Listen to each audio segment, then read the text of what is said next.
My name's Julie.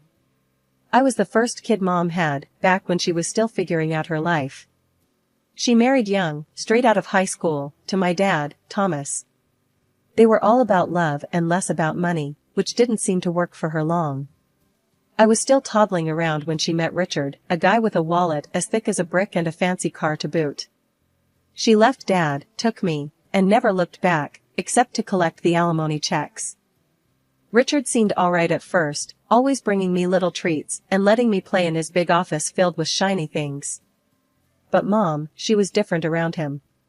She always had this look on her face when she saw me, like I was a reminder of a life she wanted to forget. One evening, I remember hearing them talk in the kitchen while I was supposed to be watching TV. "She's too much like Tom," Mom said, her voice sharp. "Always asking questions, always looking at me like he used to." I didn't understand then, but it stung, hearing her talk like I was a problem. I loved my real dad, sure. He lived in a small apartment across the city, but every moment with him was a blast, even if we were just kicking a ball around in the park or eating cheap pizza. Mom's words that night stayed with me, and the way she'd say things only got sharper. "Can't you do anything right?" was a favorite of hers whenever I tried to help around the house or did my schoolwork in the living room. My dad, though, he was different. "You're doing great, Julie," he'd tell me every time I showed him my grades or a drawing from school. "Don't let anyone tell you different." Life at Mom and Richard's got more strained when I started school. Mom was always on about appearances, how I needed to wear the right clothes, hang out with the right kids. "Why can't you dress like Clara's daughter? Look at her," Mom would nag, holding up one of my classmates' pictures from a party I wasn't invited to. One day, after a particularly rough scolding about my muddy shoes in the hall, I snapped back. "At least Dad doesn't yell about a bit of dirt." The slap came quick, her hand stinging my cheek, before I even saw it move. "Don't you talk about your father like that," she hissed, her face close to mine, her breath smelling of coffee and anger. Tears welled up, but I bit them back, tough like Dad taught me. That night, lying in my bed, I promised myself I wouldn't let her see me cry, wouldn't give her the satisfaction. When Mom announced she was pregnant again, the house took on a weird vibe, like everything was suddenly about to change, but not necessarily for the better. She had this glow people talk about, but it never seemed to shine my way. "I'm having a baby with the man I love, Richard.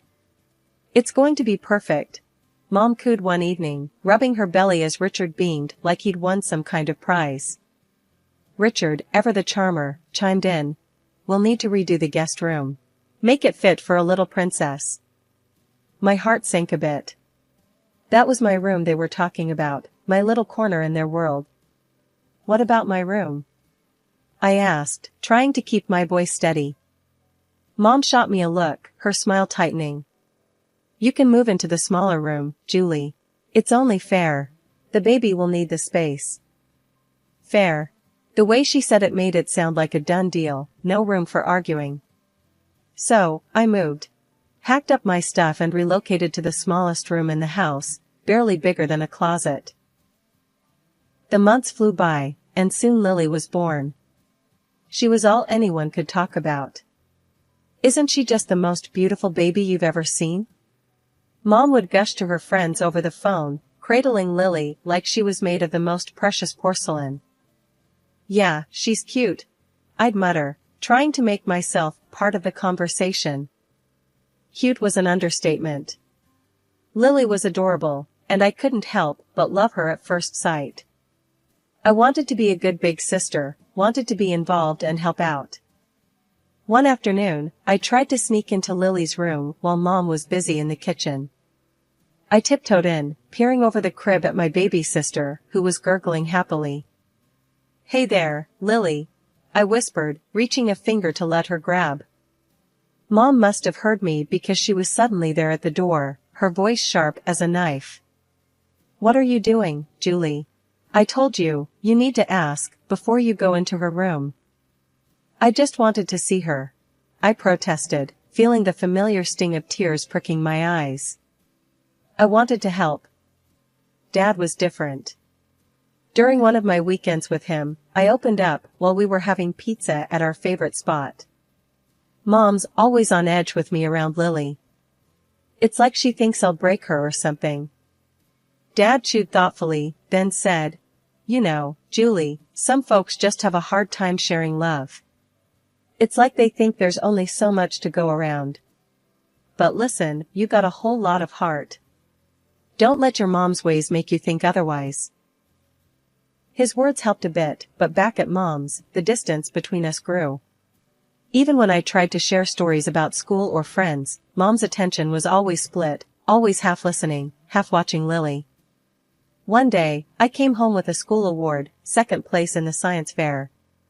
I was buzzing, clutching the certificate like it was a ticket to their approval. "Look, Mom, I won this," I exclaimed, holding it out to her as she fed Lily.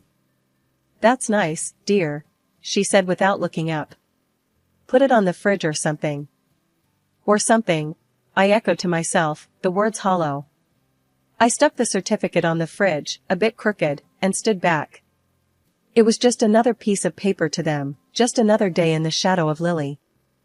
Things were pretty rocky at home by the time I hit high school.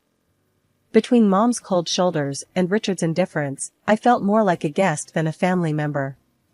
It was around then that the bomb dropped. Mom decided it was time for me to go live with Dad permanently. The day she told me, we were having dinner. It was one of those rare moments where it was just her and me at the table. Richard was late from work, and Lily was already tucked in. "Julie, we need to talk about your future," Mom started, pushing her food around her plate with a fork. There was no warmth in her voice, just a cold, businesslike tone that immediately put me on edge. "What about it?" I asked, trying to sound casual, but my heart was racing. "We've been discussing things, and we think it's best if you move in with your father. With the new baby coming, things here are, well, they're complicated." I almost choked on my water. "Move in with Dad? But why? I thought everything was fine here." Mom sighed, a sound that seemed to carry all her impatience.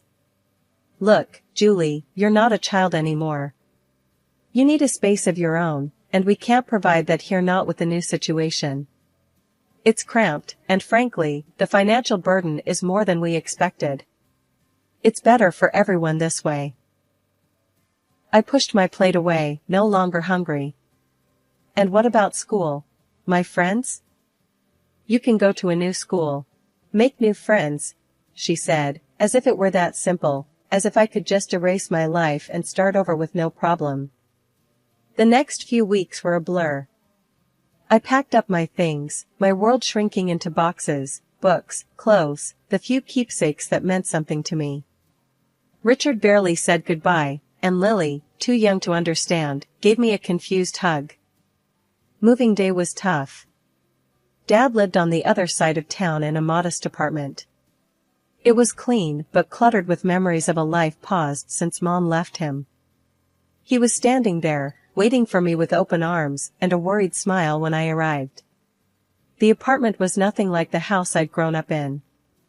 My new room was half the size of my old one, with walls that needed paint and a window that looked out at a brick wall. But it was quiet, and Dad was trying. The first day at the new school was brutal. As I walked down the crowded hallways, I could feel the stares, hear the whispers. "That's the new girl," they'd say, as if I were some kind of oddity. In class, I kept to myself, doodling in my notebook, trying to block out the murmurs. When the bell rang, I was the first out the door, not wanting to linger. At home, Dad noticed my mood. "How was school?" he asked, trying to keep his tone light. "It was fine," I lied, shrugging off my coat and dumping my bag by the door. "If it gets tough, you tell me, okay? We're in this together. You're not alone, Julie." His words meant a lot, but the loneliness I felt was deep, gnawing. It wasn't just about missing my old friends or the big house. It was about feeling unwanted, pushed out, because I was too much of a burden. Adjusting to life at Dad's wasn't easy, but I figured out pretty quick that if I didn't pull myself together, things would just get worse. I woke up one morning, looked around my cramped room, and decided it was time to take charge of my life. "No one else is gonna do it for me," I muttered under my breath. Dad noticed the change in me almost immediately. Over breakfast one day, he looked up from his coffee and said, "You're looking more determined these days, Julie. What's on your mind?" I stirred my cereal around, thinking about how to word it. "I want to make something of myself, Dad. I don't want to end up stuck, you know?" He nodded, a serious look crossing his face. "I hear you, kiddo. So, what's the plan?" "That scholarship, the big one for the top students. I'm gonna get it," I declared, more to convince myself than him. Dad's smile was all the encouragement I needed. "If anyone can get it, it's you. Just tell me what you need from me." School was tough, with long hours spent catching up and even longer evenings buried in books. My teachers noticed the shift, even the tough ones seemed to respect the grind. Ms. Jensen, my math teacher, kept me after class one day. "Julie, your work has improved dramatically. What's the sudden interest?" "I need that scholarship," I replied bluntly, packing up my stuff. "I've got plans, and they don't include being stuck here forever." Ms. Jensen studied me for a moment, then nodded slowly. "Well, keep at it. And let me know if you need extra help. I'm here." Making friends wasn't easy, but I managed to find a few people who didn't seem to mind that I wasn't all fun and games. During lunch, I'd sit with Maria and Luke, two kids who weren't exactly at the top of the social ladder, but knew how to laugh. "So, Julie, you're like a library ninja now, huh?" Luke joked one day, nudging me as we sat down with our trays. I cracked a smile. "Yeah, gotta be stealthy if I want to snag the best study spots." Maria chimed in, her voice soft but sincere.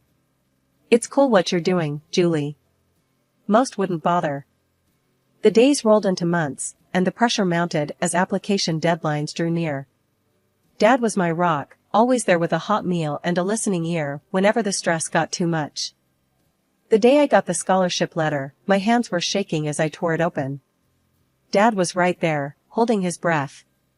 I scanned the words, my heart pounding in my chest, and then I whooped so loud I swear the neighbors heard. "I got it, Dad. I got it." I jumped up, the letter flapping in my hand like a flag of victory. Dad swept me up in a big hug, laughing and cheering right along with me. "I knew it. I knew you could do it." As I packed up my things for college a few months later, I felt ready. The future was bright, and for the first time, it felt like it was truly mine. I was leaving, but I was taking all these lessons, all this love and hard-earned wisdom with me. After graduating with honors and establishing a solid career, I felt like I was finally on stable ground. I was 28, doing well professionally, and had just started seeing a wonderful guy from work, Jack, who had been nothing but supportive. Then, out of nowhere, my mom called. We hadn't spoken much since I moved out, but suddenly here she was, back with a request, or more like a demand. "Julie, your sister Lily is going to college in your city. We've paid her tuition, and we think it'd be best if she stayed with you," Mom said, her tone making it clear this wasn't just a suggestion. I hesitated, memories of our strained relationship flashing through my mind. But I wanted to believe things could be different. "Okay, Mom, I'll help Lily out. It might be nice to reconnect," I responded, trying to keep any skepticism out of my voice. Lily moved in a week later, and right off the bat, it was clear we were worlds apart. She was as stunning as ever, obsessed with her appearance and the kind of lifestyle that screamed high maintenance. She brought with her a suitcase full of expectations and a personality that demanded they be met. "Can you make sure we have almond milk and kale? I'm on a special diet," Lily mentioned casually on her first evening, examining her reflection in the mirror. "Sure, I'll add them to the grocery list," I replied, trying to accommodate her. But living with Lily was more challenging than I'd anticipated. She partied like there was no tomorrow, often stumbling in at dawn, her carefree laughter echoing through the apartment while I lay awake, anxious about meetings and presentations. One afternoon, Jack came over as Lily was prepping for another night out.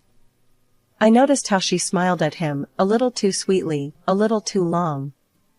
Jack waited until she left to speak up. "Julie, I think Lily's got the wrong idea about me. She's been, well, flirty." I felt a mix of anger and embarrassment. "Thanks for telling me, Jack. I'll talk to her."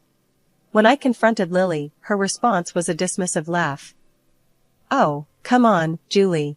I'm just being friendly. Besides, can I help it if he likes me back?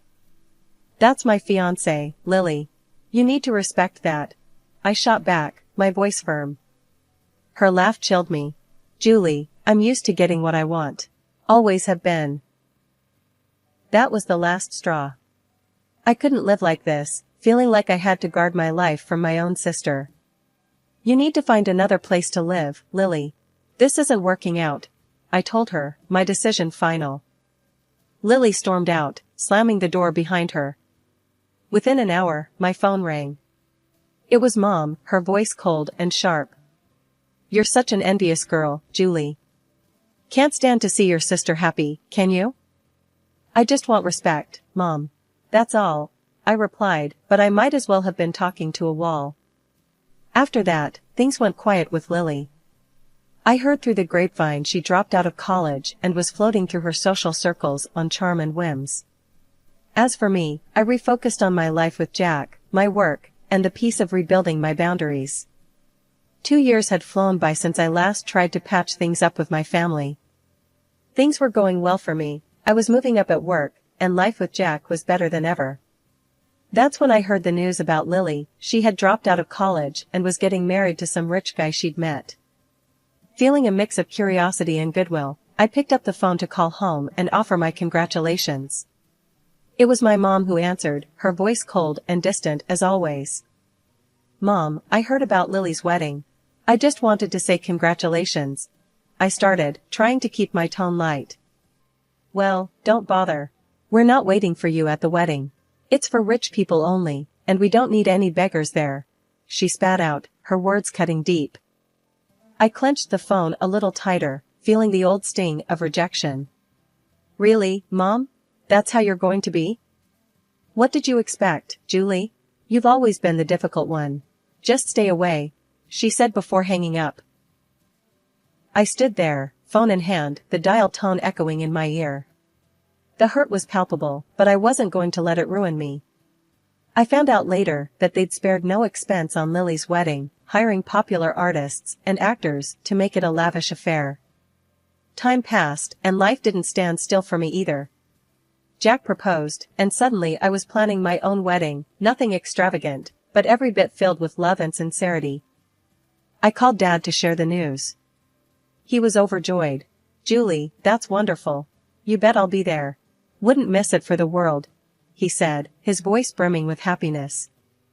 Encouraged by Dad's reaction, I made one last attempt to bridge the gap with my mom.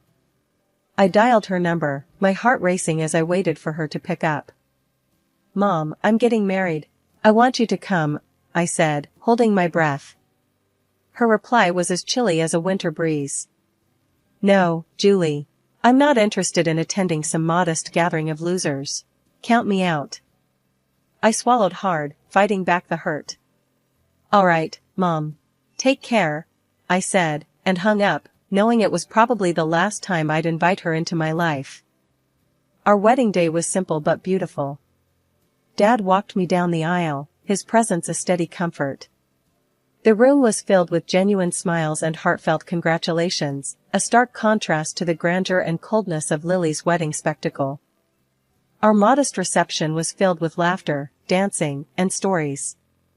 Jack and I mingled with friends and family who loved us for who we were, not for the money or status we brought. Life was moving along sweetly. Jack and I were thrilled to be expecting our first child. It was during this time, one ordinary afternoon, that my phone rang, and the voice on the other end turned my day upside down. It was Mom, and she was not calling with congratulations. "Julie, you have to take us in. We're desperate," she blurted out without even a hello. "Mom, what's going on?" I asked, although part of me didn't want to know. "It's all gone wrong. Richard's business tanked. We mortgaged the house for Lily's wedding, and now it's all just gone. And your sister's marriage is over. Her husband kicked her out, and he's demanding money for her cheating. She explained hurriedly, her voice edged with panic. I took a deep breath, trying to process the flood of information. Okay, slow down. What exactly are you asking of me? We need a place to stay. All of us.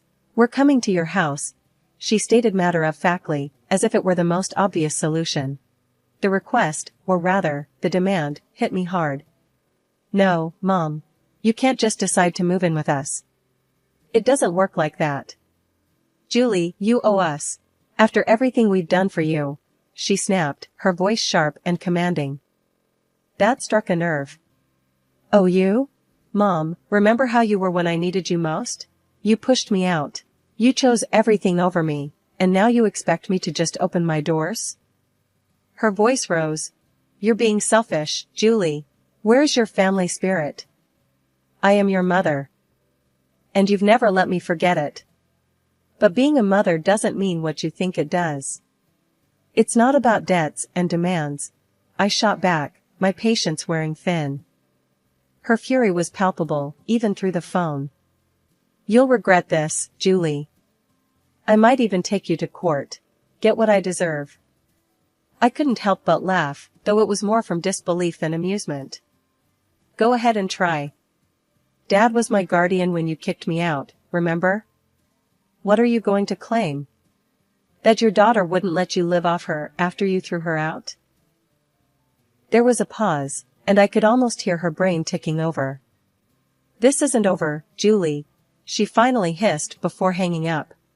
Life after my last call with Mom felt like a fresh start, a true new beginning.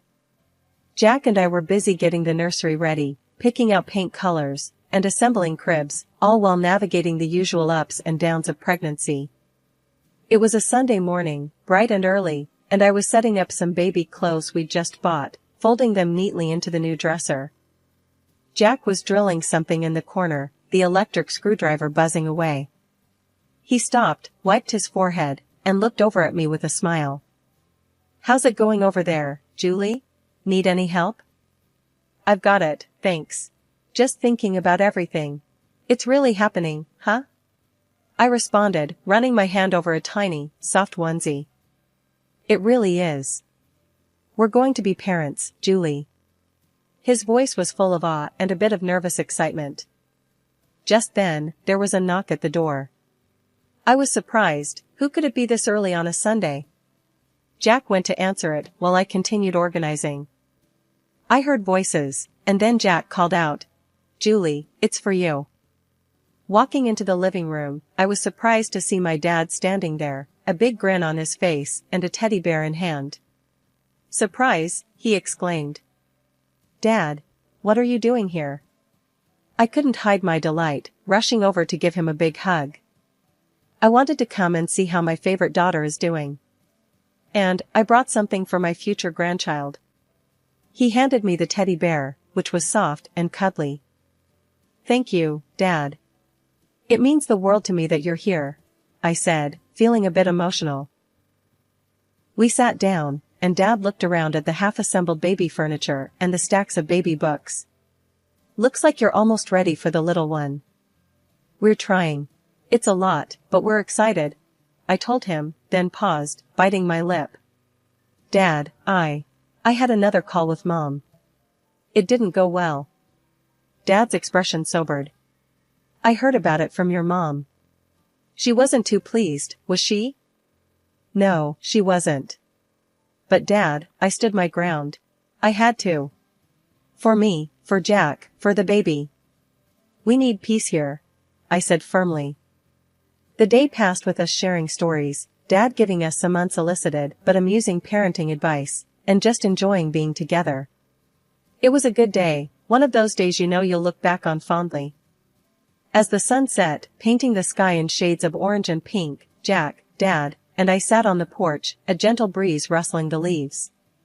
Jack put his arm around me, and I leaned into him. You know, despite everything with Mom and all the drama, I feel lucky. We have each other, we're about to start this amazing new chapter, and I have a feeling it's going to be great, I said, looking out at the fading light. Jack kissed the top of my head. It will be. We've got this, Julie.